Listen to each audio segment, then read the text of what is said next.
Di sini saya ingin bicara tentang TNI dan Polri sesuai pesanan.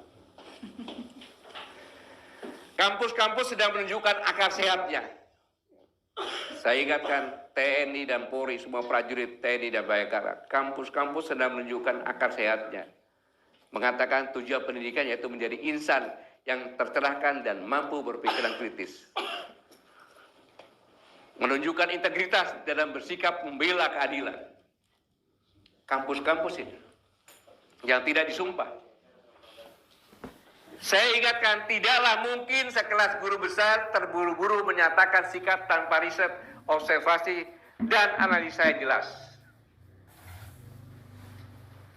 Saya ingatkan seluruh prajurit TNI dan Polri yang masuk Polri sebelum tahun 2002, bahwa semuanya di atas Al-Quran, Alkitab, Kitab Veda, bersumpah. Yang Islam, saya bersumpah, demi Allah saya bersumpah.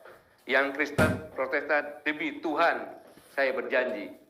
Yang Hindu, demi Sang Hyang Widi saya berjanji. 1. Setia kepada Negara Kesatuan Republik Indonesia yang berdasarkan Pancasila dan Undang-Undang Dasar 1945. Ini sumpah ini, Pak. Janji kepada Allah Subhanahu wa Ta'ala ini. Tunduk pada hukum dan memegang teguh disiplin keprajuritan. Taat kepada atasan dengan tidak membantah perintah atau putusan. Menjalankan segala kewajiban dengan penuh rasa tanggung jawab kepada tentara dan Negara Kesatuan Republik Indonesia dan memegang segala rahasia tentara sekeras-kerasnya. Prajurit TNI,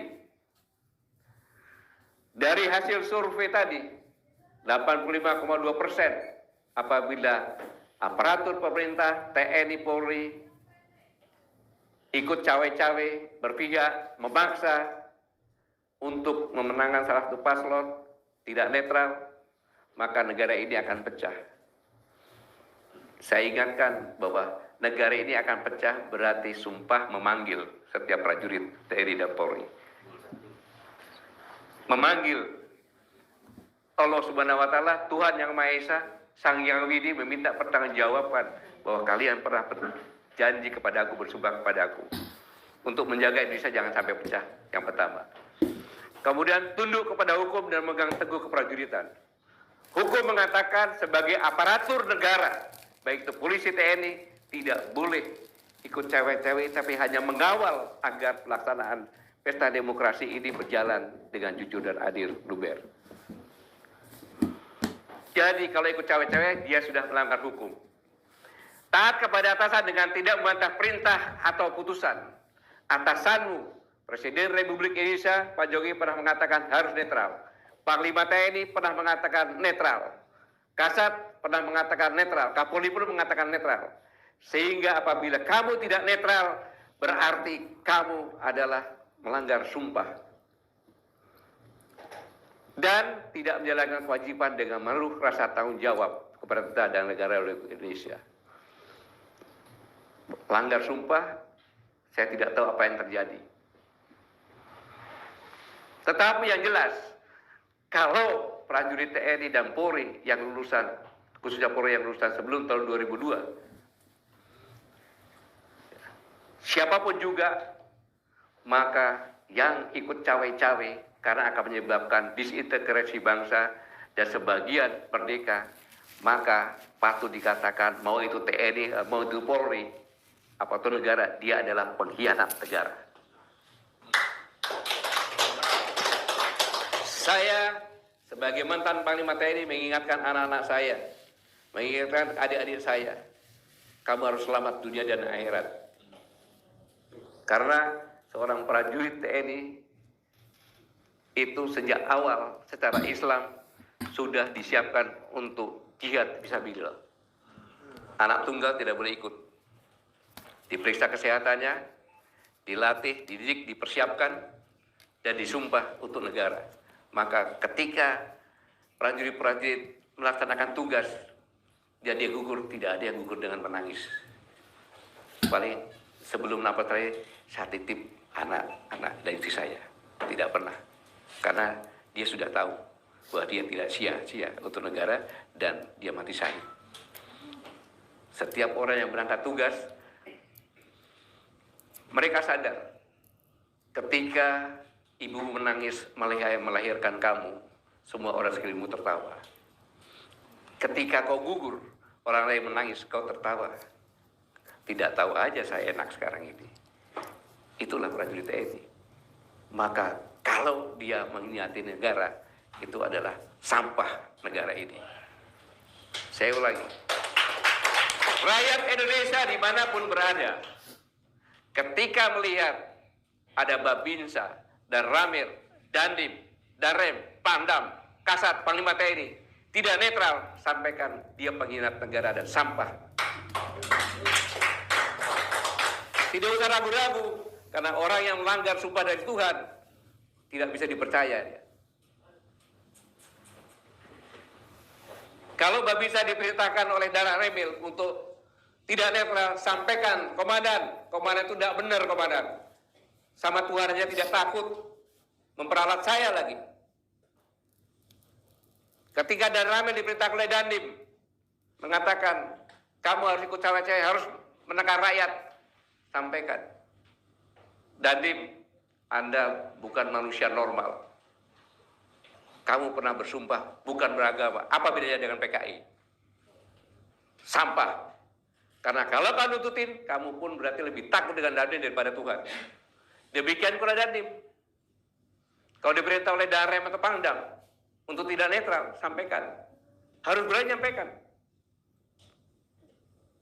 Seorang TNI itu hanya takut sama Tuhan, sama Allah.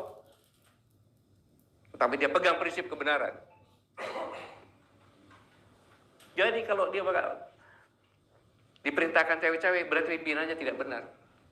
Pimpinannya bukan menyintai anak buahnya dengan segenap hati dan pikiran. Seorang pemimpin itu harus menyintai anak buahnya dengan segenap hati dan pikirannya. Doanya pun dia bawa anak buahnya. Bukan anak buahnya dijadikan alat untuk menjaga posisinya. Bayangkan kalau seorang komandan Kodim, dia mengeluh, berat sekarang jadi komandan Kodim karena ditugaskan untuk memenangkan salah satu paslon. Apa yang bisa diharapkan dari seorang Dandim seperti itu kalau ada? Bagaimana dia harus berperang, mengorbankan jiwa dan raganya? Orang jabatannya aja dia takut.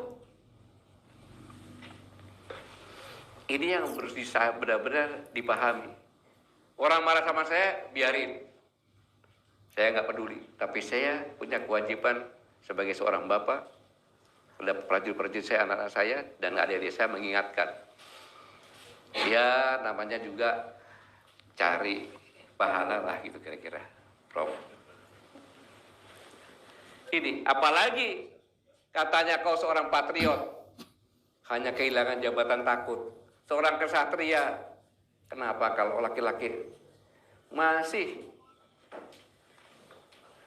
serikandi samping saya ini serikandi semuanya nih. Dulu ini dengan toganya berani bicara.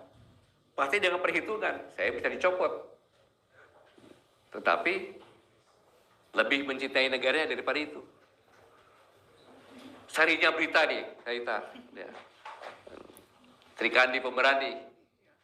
Karena berpikir bahwa itu yang harus saya lakukan untuk melindungi rakyat saya. Mbak Wiwi sama ini, di mana-mana seperti itu. Ya. Profesor kecil ini, jangan takut. Kalau tidak, kasihan anak cucu kita. Dia tinggal di sini bukan jadi tuan, jadi pembantu. Mau dokter juga jadi pembantu. Bahaya. Apalagi kalau kita lapor wajib TNI, bersikap ramah tamah, mengintimidasi syarat, ramah-ramah gimana? Sopan santun, mengintimidasi bagaimana sopan santun? Menjadi kehormatan mata gimana? Memaksa untuk paslon. Menjadi contoh teladan sikap persaudaranya, sikap apa? Ini yang sangat saya ingatkan untuk prajurit TNI. Saudara-saudara sekalian, para cendekiawan yang selama ini senantiasa menimbang dan memperhitungkan momentum yang tepat untuk menyatakan sikap. Bukan sekedar oportunis, menunggu bagi-bagi jatah politik, apalagi menjadi pelacur politik. Saya yakin masih sangat banyak cendekiawan yang berintegritas. Pertanyaannya adalah ketika profesor, guru besar berbicara dengan gagah berani, menyampaikan pendapat yang benar dengan situasi yang terkini,